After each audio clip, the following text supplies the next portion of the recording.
let's go ahead and get started. Good morning and welcome to Live from Currituck Extension. My name is Cameron Lowe and I'm the County Extension Director here in Currituck.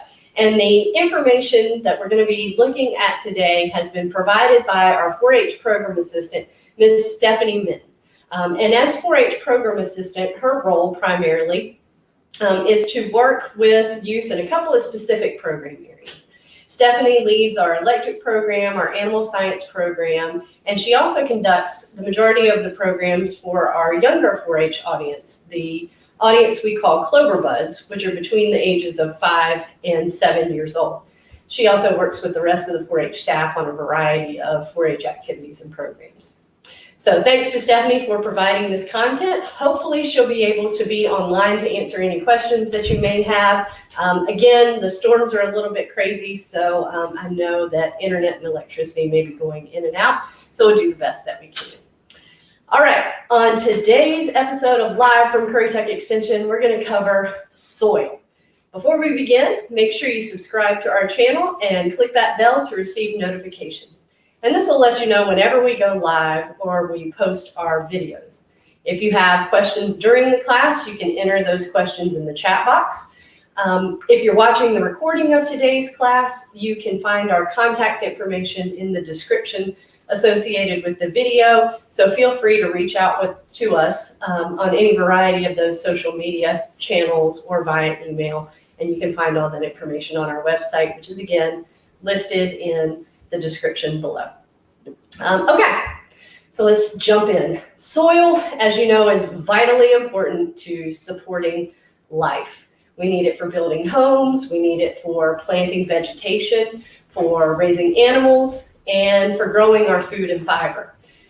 Soil is made up of mineral particles, organic matter, and pore spaces, or air pockets, kind of. And what we're going to look at today is the 3 different mineral particles which make up soil. Now, if you're a 3rd grader or a 3rd grade teacher, you need to know that this information is closely aligned with the 3rd grade standards for science. So be sure you follow along with us, and then I've got some resources for you a little bit later on. So the 3 different mineral particles that make up soil are sand, silt, and clay. And sand is the largest mineral particle, which means it has more pore spaces or air spaces between the individual particles of sand than silt or clay. Silt is the next particle, and it's smaller than sand, but it's larger than clay. And clay is the smallest and thus has the least amount of pore space, or porosity, as it's called. So now you might be asking yourself, what does that all mean and why in the world do I care? But the porosity of soil is very important. So what is it? It's the available pore space or open space of a soil type. And it determines how quickly water will move through the soil. So to help explain that concept, we're going to do a quick demonstration. So I'm going to ask a couple of helpers to join me, if they will. And I'll leave the space to them. And we will fix your screen view so you can see their beautiful faces and then watch the demonstration. All right. Again, if you've got questions as we go throughout, this is Ashton, this is Caden. They're not going to answer your questions, but one of our experts that's online will. So let's do a simple demonstration on porosity using cereal. And you can do this at home. You can do it in your classroom. It's very simple, and it results in a nice, yummy treat afterwards. So here we go. We'll adjust our camera so you can see what's happening. There we go. So we're going to use Kick cereal, or the generic equivalent, as our sand.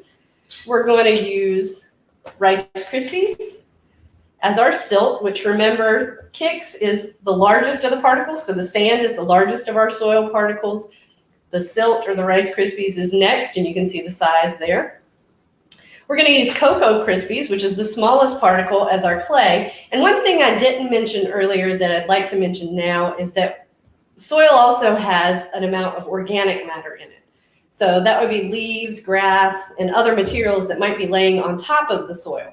So to represent that, we're going to use Frosted Flakes, or the generic equivalent, which is also called humus. So that's that organic layer or that humus layer. All right, we're going to use clear cups so that you can watch our water as it flows through our soil column. And for water, of course, we're going to use milk. So we're going to start with our sand. So let's put a few spoonfuls of sand in the bottom of our cup. And again, you'll remember that sand is the largest of our mineral particles for soil. Now, if you really like kicks, you can put a bunch. If you are not so fond of it or you're not too hungry, just a little bit's fine. This is your experiment, so you can do it how you like. The next particle we'll add is some silt, our next largest particle. And again, we're going to spoon some of that in on top there. This is our Rice Krispie layer. Again, it's your experiment, so you can do it to your taste. On top of that, we're going to add our tightest particle, our least porous particle, and that's our clay layer or our Cocoa Krispies layer there. I think actually we have cocoa pebbles here. Well, she really likes those, so she's going to add a lot. And then on top of the Cocoa Krispie layer, we'll add our last, and that's the humus layer or the organic matter represented by those frosted flakes. Again, it's all about your preference. So keep in mind, it's your soil. You can layer it how you want if you're doing this demonstration at home. But this is how we've done it today. So we're going to use milk as our water, and we're going to slowly pour the milk into the cup so we can see how it flows. Now, as you can see, it took a little while for it to reach that bottom layer. So it flowed a little slower through the top portion of our cereal, and Ashton will do it again. And that's because there's not as much space between the different particles of cereal or the particles of our soil. But as it gets to the bottom portion, the sand or our Kix cereal has much space in between it, so the milk moves pretty fast. And that's again because there's more space or more porosity between those pieces of cereal or those particles of soil. So of course, now you can enjoy your finished product. Delicious. Thank you, helpers. You can be dismissed. I'm gonna take these. I think they enjoyed their experiment. It's a nice little snack. It's also a nice breakfast if you need it for breakfast time. So let's continue on with our presentation, and I'll tell you just a little bit more and show you another experiment that you can do at home, which is really kind of fun. So soils in nature, as I said, are usually a mixture of those three soil particles. Get back in here. One might ask the advantage of having sandy soil or having a heavy clay soil. And so let's think about that. So a heavy sandy soil holds less water for plants and potentially dries out more rapidly. So if you're in an area that doesn't get a lot of rain and you have a heavily sandy soil, I'm going to clean up the sand off the table here in front of me, then that could be a problem because if you don't get a lot of rain and when you do, it drains very quickly, then it's not going to support certain types of plants. And it may hold less water and dry out more rapidly. Water moves through clay soils very slowly and actually may have the opposite effect on plants by causing them to suffocate because the roots are being drowned. So another way to think about it is if you put a play area, say, on clay soil, it would be wet a long time after the rain and could be pretty muddy. Clay soils shrink and swell and can also kind of affect the foundations of things that are built on them. So one might ask how you can determine what type of soil you have in your yard. So let's look at another demonstration or another experiment you can try at home. And again, if you have comments, if you have questions, you can enter them in the chat box and one of our experts will be online to answer those. If you're watching this recording, don't forget you can go to the contact information in our website and ask your questions, leave your comments, and we'll be certain to get back with you on that as soon as we can. So the next experiment you'll need several handfuls of your soil from your yard, an empty clear soda bottle, and water. That's all you need. So Stephanie, our 4-H program assistant, again, has done this experiment in her yard. And let's take a look at how it went. So Stephanie actually used what's called a soil probe to collect her soil. And that is something that we have at the extension office that we use when we are, if I could get my assistants to be quiet, please. So this is the reality of programming from home. But soil probes are something that we have in the office that you can use when you're collecting soil samples.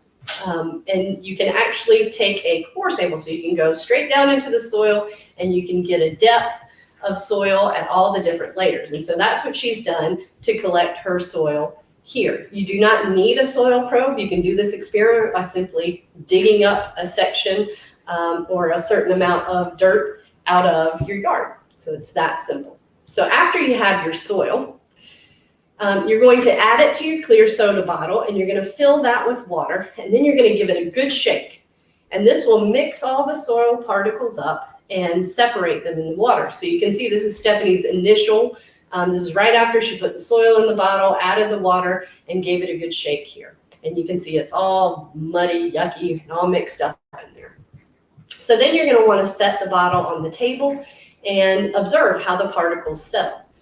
Typically, the sand will settle first because it's the largest particle, and it'll settle to the bottom. The silt will typically settle on top of the sand, and the clay will be last.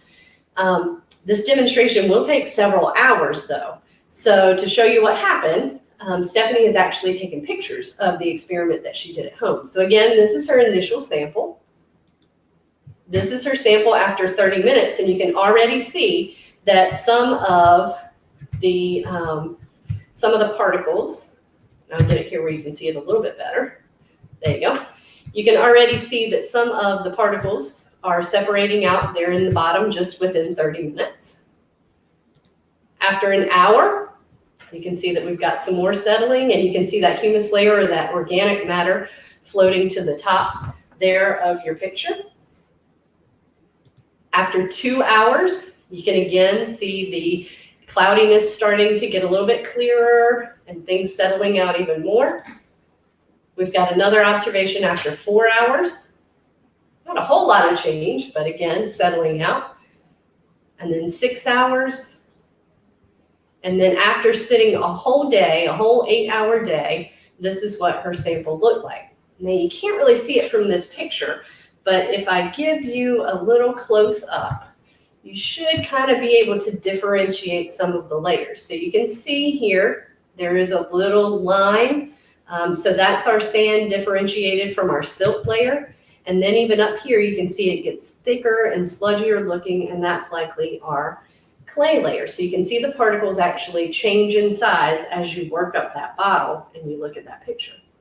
So I encourage you to try this at your home and watch what happens so you can determine what particles you have the most of in your soil. If I did it in my yard, I can guarantee you the most of my particles would be made up of sand. I have a very sandy soil here at home. Bottom line though, soil is very important for supporting our lives. And understanding your soils can help you to make better decisions about planting, building, and even managing water use. North Carolina 4-H has some outstanding resources and curriculum. If you are interested in learning more about soil and soil properties, as I said before, this curriculum is aligned to the North Carolina 3rd grade science standard course of study. And so if you'd like more information, teachers, if you'd like more information on that curriculum, you can actually go to our website in the description below, find our contact information, shoot an email to Stephanie or to Sherry Fischel-Schweiger, our 4-H agent, and they'll get you that information. And if you look in our chat box, Adam Formella, our agriculture agent, has also provided a link for the United States Department of Agriculture soil survey tool, which is another way to help you determine the soil types at your home. So some great information that you can find there. All right. If we don't have any questions, I will let you know too that soil sampling is something that we can help you with here at the Currituck Cooperative Extension Office. We have soil sampling supplies. We've got a couple of educational videos on our YouTube channel to teach you a little bit more about how to do that process, and we can get them sent off to the North Carolina Department of Agriculture for testing so that you can get your soil recommendations there as well. I will tell you they're running a little slow right now because of the current situation, but under normal circumstances, that's something that we certainly can help you with.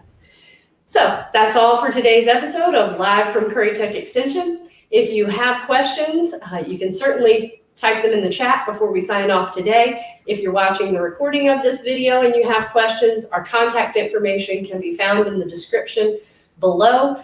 Our social media profiles are there, our website information, and we'll be happy to answer questions that you have if you send us those questions. Also in the description below is a very brief 5-question evaluation. We'd really appreciate it if you'd fill that out for us so that we can get a feel for how you're enjoying these presentations, what you'd like to see more of, and the information that you need. Again, thanks to Stephanie Minton, our 4-H program assistant, for putting this information together and providing the resources for this particular live from Currituck Extension. I'm very glad that the power and the internet stayed working here, so hopefully you guys were able to catch the entire episode. Be sure to tune in tomorrow. Tomorrow, our class will be on pesticide safety, and that will be led by our agriculture agent, Adam Formella. Again, that's tomorrow, promptly at 11:30, so don't forget to tune in, and we'll see you then.